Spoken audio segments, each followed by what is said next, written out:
Hey, welcome back to the series of Accountancy, Chapter-2 Accounting for Partnership.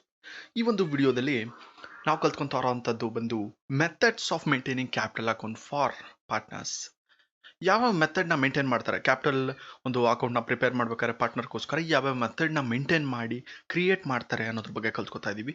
So for the ಡ್ಯೂ ಬೇಡ start ಮಾಡೋಣ. First of all ಎರಡು ಥರ prepare ಮಾಡ್ತಾರೆ. ಯಾವ್ದು ಅಂದ್ರೆ fixed capital account and fluctuating capital method ಅಂತ. So fixed capital method, fluctuating ಅಂದ್ರೆ ಏನು, ಅದ್ರ ಬಗ್ಗೆ ತುಂಬ ಡೀಟೇಲ್ ಆಗಿ ಮಾತಾಡಬೇಕಾ? ಹೌದು, ಮಾತಾಡಬೇಕು, ತಿಳ್ಕೊಬೇಕು. ನೀವು ಯಾವುದಾದ್ರೂ ಒಂದು ಮೆಥಡ್ನ ಸರಿ ಫಿಕ್ಸ್ಡ್ ಕ್ಯಾಪಿಟಲ್ ಮೆಥಡಲ್ಲಿ ಫಾಲೋ ಮಾಡಿ ಅಥವಾ ಫ್ಲಕ್ಚುಯೇಟಿಂಗ್ ಕ್ಯಾಪಿಟಲ್ ಮೆಥಡಲ್ಲಿ ಫಾಲೋ ಮಾಡಿ ಅಂತ ಪ್ರಾಬ್ಲಮ್ಗೆ ಹೇಳಿದ್ರೆ ಏನದು ಫಿಕ್ಸ್ಡ್ ಅಂದ್ರೆ ಏನು, ಫ್ಲಕ್ಚುಯೇಟಿಂಗ್ ಅಂದ್ರೆ ಏನು ಅಂತ ನಿಮ್ಗೆ ಗೊತ್ತಿರಬೇಕಲ್ವಾ? ಸೊ ಅದಕ್ಕೋಸ್ಕರ ತಿಳ್ಕೊಳ್ಳೋಣ. ಫಿಕ್ಸ್ಡ್ ಕ್ಯಾಪಿಟಲ್ ಮೆಥಡ್ ಅಂದ್ರೆ ಏನು? ಫಿಕ್ಸ್ಡ್ ಅಂದ್ರೆ ಈ ಸ್ಟ್ಯಾಚು ಥರನ ಫಿಕ್ಸ್ ಆಗಿ ಒಂದೇ ಥರ ಕುಂತಿರೋ ಅಂಥದ್ದನ್ನ. ಹೌದು, ಕರೆಕ್ಟ್. ಬಟ್ ಆದರೆ ಅಮೌಂಟ್ ವಿಷಯದಲ್ಲಿ ಪಾರ್ಟ್ನರ್ಸ್ ಏನು ತಂದಿರ್ತಾರೆ, ಕ್ಯಾಪಿಟಲ್ ಪ್ರತಿ ವರ್ಷ ಚೇಂಜ್ ಆಗದೆ ಇರೋವಂಥದ್ದನ್ನ ಫಿಕ್ಸ್ಡ್ ಕ್ಯಾಪಿಟಲ್ ಮೆಥಡ್ ಅಂತ ಹೇಳ್ತಾರೆ. ಪ್ರತಿ ವರ್ಷ ಚೇಂಜ್ ಆಗೋದನ್ನ ಫ್ಲಕ್ಚುಯೇಟಿಂಗ್ ಅಂತ ಹೇಳ್ತಾರೆ. ನಾನು ಫ್ಲಕ್ಚುಯೇಟಿಂಗಲ್ಲಿ ಬಂದಾಗ ಮಾತಾಡ್ತೀನಿ. ಬಟ್ ಫಿಕ್ಸ್ಡ್ ಕ್ಯಾಪಿಟಲಲ್ಲಿ ಇಷ್ಟೇ, ಫ್ಲಕ್ಚುಯೇಟಿಂಗ್ ಆಗಲ್ಲ ಅಥವಾ ಚೇಂಜ್ ಆಗಲ್ಲ ಅನ್ನೋದಷ್ಟೇ. ಪ್ರತಿ ವರ್ಷ ಏನು ತರ್ತಾರೆ ಅದು ಯಾವುದು ಚೇಂಜ್ ಆಗಲ್ಲ. ಸೊ ಅಡಿಷನಲ್ ಆಗಿ ಏನಾದರೂ ತಂದರೆ ಅವರ ಒಂದು ಕ್ಯಾಪಿಟಲ್ ಅವಾಗ ಮಾತ್ರ ಚೇಂಜ್ ಆಗುತ್ತೆ, ಅಲ್ಲಿವರೆಗೂ ಫಿಕ್ಸ್ಡ್ ಆಗೇ ಇರುತ್ತೆ. ಸೊ ಫಿಕ್ಸ್ಡ್ ಕ್ಯಾಪಿಟಲ್ ಮೆಥಡ್ ಅನ್ನೋದು ಅದಕ್ಕೋಸ್ಕರನೇ. ಫಿಕ್ಸ್ಡ್ ಕ್ಯಾಪಿಟಲ್ ಫಾಲೋ ಮಾಡಬೇಕಾದ್ರೆ ಎರಡು ಥರ ಅಕೌಂಟ್ನ ನೀವು ರೆಡಿ ಮಾಡಬೇಕಾಗುತ್ತೆ. ಯಾವ್ದು ಅಂದರೆ ಕ್ಯಾಪಿಟಲ್ ಅಕೌಂಟ್ ಮತ್ತು ಕರೆಂಟ್ ಅಕೌಂಟ್ ಅಂತ. ಏನಿದು ಕ್ಯಾಪಿಟಲ್ ಅಕೌಂಟು ಕರೆಂಟ್ ಅಕೌಂಟ್ ಅಂದ್ರೆ ಏನಕ್ಕೆ ಮೇಂಟೈನ್ ಮಾಡಬೇಕು ಎರಡಕ್ಕೂ ಅನ್ನೋದಾದರೆ, ಫಸ್ಟ್ ಆಫ್ ಆಲ್ ಒಂದಷ್ಟು ಎಂಟ್ರಿಗಳು ಬರುತ್ತೆ. ಯಾವ ಥರ ಅಂದರೆ ಈಗ ಏನಾದರೂ ಕ್ಯಾಶ್ ತಂದಾಗ, ಅಂದರೆ ಈಗ ಏನಾದರೂ ಒಂದು ಕ್ಯಾಪಿಟಲ್ನ ತಂದಾಗ ಒಂದು ಆರ್ಗನೈಸೇಷನ್ಗೆ ಪಾರ್ಟ್ನರ್ಸು, ಅಥವಾ ವಿತ್ಡ್ರಾ ಮಾಡಿದಾಗ, ಲೈಕ್ ಲಾಸ್ಟ್ ಇಯರ್ ಬ್ಯಾಲೆನ್ಸ್ನ ಕ್ಯಾರಿ ಫಾರ್ವರ್ಡ್ ಮಾಡಿದಾಗ, ಮತ್ತು salary, commission, interest on capital, profit loss account appropriation ಅಥವಾ ಡ್ರಾಯಿಂಗ್ಸ್ ಮಾಡಿರೋವಂಥದ್ದು, ಇವನ್ನೆಲ್ಲಾನು ಡಿವೈಡ್ ಮಾಡಿ ಬರಿಬೇಕಲ್ಲ, ಅದಕ್ಕೊಂಥರ ಡಿವೈಡ್ ಮಾಡಿರೋಂಥ ಅಕೌಂಟ್ಸ್ಗಳು. ಹಾಗಾದರೆ ಯಾವ್ದು ಎಲ್ಲೆಲ್ಲಿ ಬರೀತಾರೆ ಅಂತ ಫಸ್ಟ್ ಆಫ್ ಆಲ್ ಈಸಿ ಮಾಡೋಕ್ಕೋಸ್ಕರ ನಿಮ್ಗೆ ಹೆಂಗೆ ಹೇಳ್ತೀನಿ ಅಂದರೆ, ಕ್ಯಾಪಿಟಲ್ ಅಕೌಂಟಲ್ಲಿ ಬರೋವಂಥದ್ದನ್ನ ಮಾತ್ರ ಹೇಳ್ತೀನಿ. ಈಗ ಹೇಳಿರೋದು ಎಲ್ಲದರಲ್ಲೂ ಬರೋವಂಥದ್ದು, ಎರಡರಲ್ಲೂ ಬರುತ್ತೆ. ಬಟ್ ಈಗ ಹೇಳುವಂಥದ್ದು ನೆಕ್ಸ್ಟ್ ಏನು ಹೇಳ್ತೀನಿ ಅದು ಬರೀ ಕ್ಯಾಪಿಟಲ್ ಅಕೌಂಟಲ್ಲಿ ಬರೋದು ಮಾತ್ರ ಹೇಳ್ತೀನಿ. ಸೊ ದಟ್ ಮಿಕ್ಕಿದ್ದೆಲ್ಲ ಕರೆಂಟ್ ಅಕೌಂಟಲ್ಲಿ ಬರುತ್ತೆ ಅಂತ ಫಿಕ್ಸ್ ಮಾಡ್ಕೊಳ್ಳಿ. ಓಕೆ, ಕ್ಯಾಪಿಟಲ್ ಅಕೌಂಟಲ್ಲಿ ಏನು ಬರುತ್ತೆ? ತುಂಬ ಸಿಂಪಲ್ ಆಗಿ ಈಸಿಯಾಗಿ ಹೇಳ್ತಿದ್ದೀನಿ. ಏನಾದರೂ ಒಂದು ಅಮೌಂಟು ಹೊಸದಾಗಿ ಇನ್ವೆಸ್ಟ್ ಮಾಡ್ತಿದ್ದಾರೆ ಅಥವಾ ಕ್ಯಾಪಿಟಲ್ ತರ್ತಿದ್ದಾರೆ ಪಾರ್ಟ್ನರ್ಸ್ ಅಂದರೆ ಕ್ಯಾಪಿಟಲ್ ಅಕೌಂಟಲ್ಲೇ ಬರುತ್ತೆ. ಆಬ್ವಿಯಸ್ಲಿ ಅದು ಕ್ಯಾಪಿಟಲ್ ಅಂದರೆ ಕ್ಯಾಪಿಟಲ್ ಅಂದ್ಕೊಂಡು ಫಿಕ್ಸ್ ಆಗಿ ಲಾಸ್ಟ್ ಇಯರ್ದು ಬ್ಯಾಲೆನ್ಸ್ ಏನಿರುತ್ತೆ ಕ್ಯಾಪಿಟಲ್, ಅದನ್ನ ಕ್ಯಾರಿ ಫಾರ್ವರ್ಡ್ ಮಾಡಬೇಕಾದ್ರೆ ಲೈಕ್ ಹಾಗೇನೆ ಕ್ಯಾಪಿಟಲ್ ಅಕೌಂಟಲ್ಲೇ ಬರುತ್ತೆ, ಅದು ಫಿಕ್ಸ್ ಆಗಿ. ಕ್ಯಾಪಿಟಲ್ ಏನಾದರೂ ವಿತ್ಡ್ರಾ ಮಾಡಿದ್ರೆ ಪಾರ್ಟ್ನರ್ಸ್ ಕ್ಯಾಪಿಟಲ್ ಅಕೌಂಟಲ್ಲಿ ಬರುತ್ತೆ. ಈ ಮೂರೇ. ಆ್ಯಂಡ್ ಸ್ಟೂಡೆಂಟ್ಸು ಕೆಲವರೆಲ್ಲ ಕನ್ಫ್ಯೂಸ್ ಆಗ್ತಾರೆ. ಕ್ಯಾಪಿಟಲ್ ಅಕೌಂಟಲ್ಲಿ ವಿತ್ಡ್ರಾ ಬರೀಬೇಕಾದ್ರೆ ಮತ್ತು ಕರೆಂಟ್ ಅಕೌಂಟಲ್ಲಿ ಡ್ರಾಯಿಂಗ್ಸ್ ಬರೀಬೇಕಾದ್ರೆ, ಡ್ರಾಯಿಂಗ್ಸ್ನ ಕರೆಂಟ್ ಅಕೌಂಟಲ್ಲಿ ಬರೀತಾರೆ. ನಾನು ಏನು ಮೂರು ಹೇಳಿದೆ ಅದನ್ನೆಲ್ಲ ಕರೆಂಟ್ ಅಕೌಂಟಲ್ಲಿ ಬರೀತಾರೆ. ಈಗ ಏನೂ ಅರ್ಥ ಆಗಿಲ್ಲ ಅಂತ ನಂಗೆ ಗೊತ್ತಾಗಿರುತ್ತೆ, ಬಟ್ ನಿಮ್ಮ ಮೀನಿಂಗ್ ಮಾತ್ರ ಅರ್ಥ ಮಾಡ್ಕೊಳ್ಳಿ. ನಾವು ಅದನ್ನು ಫಾರ್ಮ್ಯಾಟ್ ಡಿಸ್ಕಸ್ ಮಾಡಬೇಕಾದ್ರೆ ಅಥವಾ ಪ್ರೊಫಾರ್ಮ ಡಿಸ್ಕಸ್ ಮಾಡಬೇಕಾದ್ರೆ ಅದ್ರ ಬಗ್ಗೆ ನಾವು ನೀಟಾಗಿ ಕಲ್ತ್ಕೋತೀವಿ. ಅಲ್ಲಿವರೆಗೂ ನೀವು ಅಷ್ಟೊಂದು ತಲೆ ಕೆಡಿಸ್ಕೊಳ್ಳೋದು ಬೇಡ. ಕ್ಯಾಪಿಟಲ್ ಅಕೌಂಟ್ ಏನು, ಕರೆಂಟ್ ಅಕೌಂಟ್ ಏನು, ಏನಕ್ಕೆ ಮಾಡಬೇಕು, ಯಾವ ಎಂಟ್ರೀಸ್ಗಳು ಬರುತ್ತೆ ಅಷ್ಟೇ. ಕ್ಯಾಪಿಟಲ್ ಅಕೌಂಟಲ್ಲಿ ಬರೋವಂಥದ್ದು ಕ್ಯಾಪಿಟಲ್ ರಿಲೇಟೆಡ್ ಅಷ್ಟೇ. ಡ್ರಾಯಿಂಗ್ಸು ಅಥವಾ ಕಮಿಷನ್, ಸ್ಯಾಲ್ರಿ ಇವ್ಯಾವು ಬರಲ್ಲ. ಓಕೆ, ಅದೆಲ್ಲ ಕರೆಂಟ್ ಅಕೌಂಟಲ್ಲಿ ಬರುತ್ತೆ.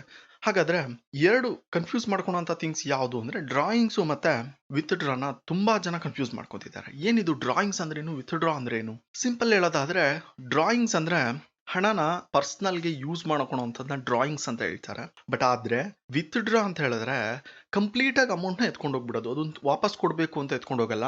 ಏನೋ ಹಾಕ್ಬಿಟ್ಟಿರ್ತಾರೆ, ಅದು ಇನ್ವೆಸ್ಟ್ ಮಾಡಿರ್ತಾರೆ ಅಥವಾ ಕ್ಯಾಪಿಟಲ್ ಮಾಡಬೇಕಾದ್ರೆ ಜಾಸ್ತಿನೇ ತೊಗೊಂಬಂದು ಹಾಕೊಂಡಿರ್ತಾರೆ, ಅದು ಸುಮ್ಮನೆ ವೇಸ್ಟ್ ಆಗಿ ಅಲ್ಲೇ ಇರುತ್ತೆ, ಅದು ಏನಕ್ಕೂ ಯೂಸ್ ಆಗ್ತಾ ಇರಲ್ಲ.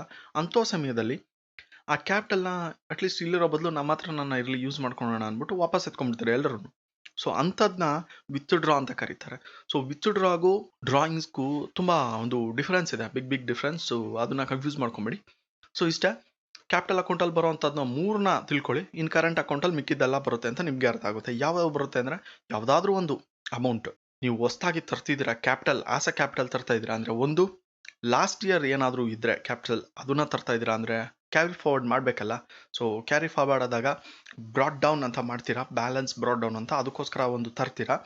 ನೆಕ್ಸ್ಟ್ ಇರೋ ಅಂಥ ಅಮೌಂಟ್ನ, ಕ್ಯಾಪಿಟಲ್ ಅಮೌಂಟ್ನ ವಿತ್ಡ್ರಾ ಮಾಡಿದಾಗ ಕ್ಯಾಪಿಟಲ್ ಅಕೌಂಟಲ್ಲಿ ಬರೀತೀರಾ. ಇನ್ನು ಮಿಕ್ಕಿದ್ದು ಏನೇ ಬಂದರೂ ಲೈಕ್ ಸ್ಯಾಲ್ರಿ ಆಗಿರ್ಬೋದು, ಕಮಿಷನ್ ಆಗಿರ್ಬೋದು, ಇಂಟ್ರೆಸ್ಟ್ ಆನ್ ಕ್ಯಾಪಿಟಲ್ ಆಗಿರ್ಬೋದು, ಲೈಕ್ ಡ್ರಾಯಿಂಗ್ಸ್ ಆಗಿರ್ಬೋದು, ಇದೆಲ್ಲ ಕೂಡ ಕರೆಂಟ್ ಅಕೌಂಟಲ್ಲಿ ಬರೀತೀರಾ. ಇಷ್ಟ. ಈಗೇನು ಅರ್ಥ ಆಗಿಲ್ಲ ಅಂದರೆ ತಲೆ ಕೆಡಿಸ್ಕೊಳೋದು ಬೇಕಾಗಿಲ್ಲ. ಯಾಕೆಂದರೆ ಫಾರ್ಮೆಟ್ ಬಗ್ಗೆ ನಾವು ಡಿಸ್ಕಸ್ ಮಾಡಬೇಕಾದ್ರೆ ನೀಟಾಗಿ ಅರ್ಥ ಆಗುತ್ತೆ. ನೆಕ್ಸ್ಟ್ ಟೈಪ್ ಯಾವುದು ಅಂದರೆ ಫ್ಲಕ್ಚುಯೇಟಿಂಗ್ ಕ್ಯಾಪಿಟಲ್ ಮೆಥಡ್. ಫ್ಲಕ್ಚುಯೇಟಿಂಗ್ ಅಂದರೆ ಚೇಂಜ್ ಆಗ್ತಾ ಇರೋದು. ಲೈಕ್ ಇಲ್ಲಿ ನೋಡ್ಬೋದು ಇಮೇಜಲ್ಲಿ ಚೇಂಜ್ ಆಗ್ತಾ ಇದೆ ಪ್ರತಿ ವರ್ಷ ಅಂದ್ಕೊಳ್ಳಿ. ಸೊ ಹಾಗೆ ಪ್ರತಿ ವರ್ಷ ಕ್ಯಾಪಿಟಲ್ ಚೇಂಜ್ ಆಗ್ತಿದೆ ಅಂದರೆ that is what fluctuating capital method ಅಂತ. ಸೊ ಫ್ಲಕ್ಚುಯೇಟಿಂಗ್ ಕ್ಯಾಪಿಟಲ್ ಮೆಥಡಲ್ಲಿ 2-3 ಥರ ಟೈಪ್ ಏನು ಬರಲ್ಲ. ನೀವು ಅಕೌಂಟ್ನ ಕ್ರಿಯೇಟ್ ಮಾಡಬೇಕಾದ್ರೆ, ನೀವು ಅಕೌಂಟ್ನ ರನ್ ಮಾಡಬೇಕಾಗಿರೋದು ಎಷ್ಟು ಕ್ಯಾಪಿಟಲ್ ಅಕೌಂಟ್ ಅಲ್ಲಿ ಮಾತ್ರ ರನ್ ಮಾಡ್ತೀರಾ. ಕರೆಂಟ್ ಅಕೌಂಟ್ ಬರಲ್ಲ ಇಲ್ಲಿ. ಸೊ ಕರೆಂಟ್ ಅಕೌಂಟ್ ಅನ್ನೋ ತಲೆನೋವಿಲ್ಲ. ಏನೇ ಬಂದರೂ ಫ್ಲಕ್ಚುಯೇಟಿಂಗ್ ಅಂತ ಅವ್ರು ಏನಾರ ಕೊಟ್ಬಿಟ್ಟು ಮಾಡಿ ಅಂದರೆ ಫ್ಲಕ್ಚುಯೇಟಿಂಗ್ ಮಾಡ್ಕೊಂಡು ಹೋಗ್ತೀರಾ. ಸಿಂಪಲ್.